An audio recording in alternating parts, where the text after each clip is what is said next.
мына башкаларыңыздын қазір мен өзі түсініп отырмын ба, бір отырмын. А? С казахского мы не можем переводить, только с русского.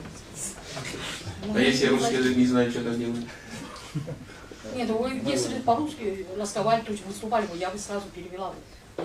Вот что вы казахский язык не знаете. Государственный язык какой язык? В Казахстане. Казахский и русский, но я же сама китаянка, поэтому... Я задаю вам вопрос. Государственный язык какой в Казахстане? Казахский и русский. Нет. Казахский язык государственный язык. Русский язык – язык межнационального общения. Поэтому надо стараться, чтобы и государственный язык знать. Есть же люди, которые знают. Я вот, можете переводить.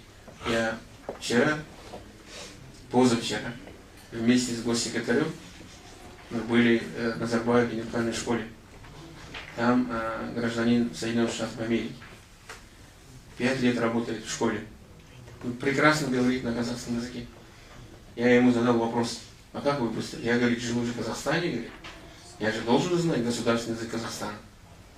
Когда мы живем, наши граждане живут в Китае, они же китайский язык знают. Говорят же на китайском языке. Когда наши граждане живут в Соединенных Штатах Америки, тоже говорят на английском языке. Потому что надо уважать ту страну, где ты живешь, где ты работаешь. И соблюдать законы этой страны. Переводить.